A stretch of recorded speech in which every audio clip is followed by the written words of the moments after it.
जो कि हमने मैसूर से मंगाया था। हम गोस्वामियों को इस चंदन तैयार करने में करीब हमको 15 से 20 दिन का समय लगा। हम समस्त गोस्वामियों ने ये चंदन करीब 20 दिन में घिसकर और ठाकुर जी के मंगल श्री चरणों में हमने अपने आराध्य लाडले को अर्पित किया है। उनके चरणों में और उनके हाथों में आप देख सकते हैं किस प्रकार चंदन के ये गोले रखे हुए हैं। इसको 4 धाम बद्रीनाथ, केदारनाथ, गंगोत्री, यमुनोत्री के रूप के आज के दर्शन है, जो आप सब समस्त भक्त आनंद ले रहे हैं। भक्त यहाँ पर दूर दराज से आ रहे हैं दर्शन करने के लिए, सैकड़ों की तादाद में। हर कोई चाहता है कि ठाकुर जी से नैन में लगे और उनके चरण दर्शन हो। क्या फल मिलता है दर्शन करने से चरण के? मैंने जैसे आपको बताया कि आज अक्षय तीज के जो भी भक्त चरण दर्शन कर लेता है उसको चारों धाम की यात्रा का पुण्य प्रताप प्राप्त होता है। ठाकुर जी के मंगल श्री चरणों में हम तो जब हमको प्रतिदिन ही ठाकुर जी के पास जाते हैं, तब ठाकुर जी के सेवा करते हैं, तो हमको तो प्रतिदिन ठाकुर जी के चरणों का दर्शन का हम बड़े सौभाग्यशाली मानते हैं अपने आप को कि हमको तो ठाकुर जी के चरणों का दर्शन रोज प्राप्त होता है।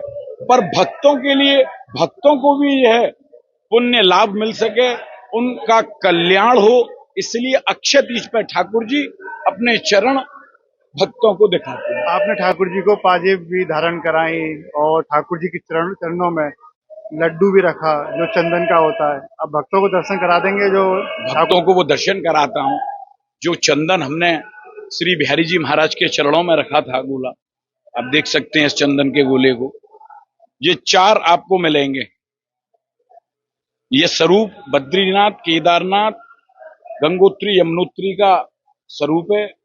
बिहारी जी महाराज के चरणों में इसको प्रसादी कर मैं ये भक्तों को वितरित करूंगा।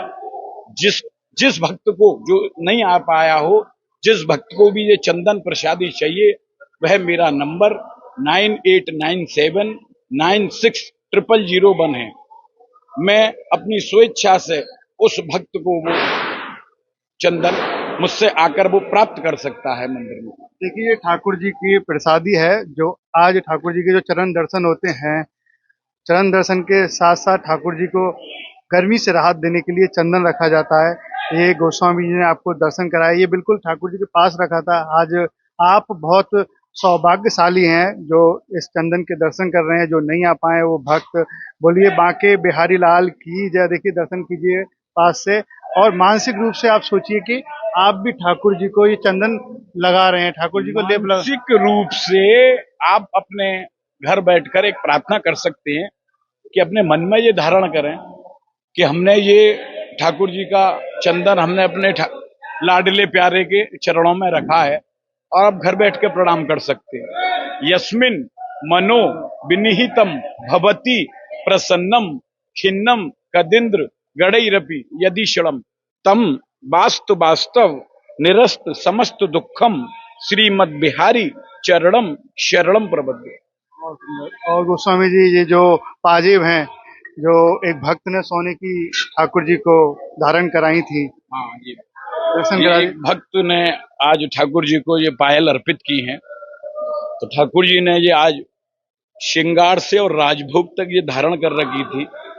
ये ठाकुर जी की आप समस्त भक्त भी इस पर माथा लगा सकते हैं और प्रार्थना कर सकते हैं कि अब अगली बार आपको ठाकुर जी इस अक्षय तीज के पावन पर्व पर समस्त भक्तों को दर्शन दें और उनके जीवन में कृपा दृष्टि बनाए रखें। बोलिए बांके बिहारी लाल की जय। गोस्वामी जी, ये जो पाजेब हैं आज ठाकुर जी को आपने धारण कराई, आप मानसिक रूप से माथा लगाइए, बोलिए बांके बिहारी लाल की जय। ये ठाकुर जी के चरण पादुका ये हैं। चरण पादुका हैं, आप देख सकते हैं।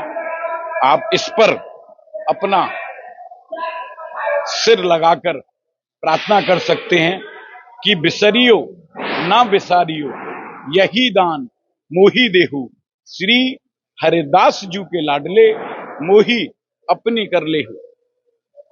गोस्वामी जी, बहुत सुंदर आपने दर्शन करा है भक्तों को। आप बताइए, आप बचपन से ही ठाकुर जी की सेवा करते आ रहे हैं, चरण दर्शन करते हैं, कोई ऐसी लीला जो घटित हुई हो जो भक्तों को आप बताना चाहते हैं? देखिए, जैसे कि आज का तो विशेष रूप से चंदन लेपन होता है, पर हम जब अपने ठाकुर जी को शया से उठा के तैयार करते हैं, स्नान के बाद ठाकुर जी को दोनों टाइम, सुबह भी और शाम भी, हम दोनों टाइम ठाकुर जी को चंदन लगाते हैं। तो एक बार की मैं आपको घटना बताऊं कि हम अपनी राधा रानी को, और पहले राधा रानी के चंदन लगा के फिर बिहारी जी को हम अर्पित करते थे।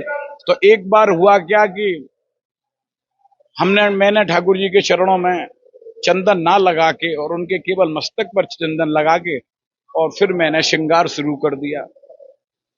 तो मतलब अंदर से मुझको कुछ ऐसा, मतलब अंदर से ऐसा कुछ लग रहा था कि क्या रह गया है आज, मैंने कोई कुछ कमी कर दी है ठाकुर जी के श्रृंगार में, कुछ लाड़ प्यार में, कुछ भाव में। तो मेरे अंदर पता नहीं मुझे क्यों ऐसा लग रहा था। पर जैसे मैं ठाकुर जी को वस्त्र पहना रहा था तो मेरे मन में एकदम से ये ख्याल आया कि आज मैंने अपने लाला के चरणन में फूल, तुलसी और चंदन अर्पित नहीं किया है।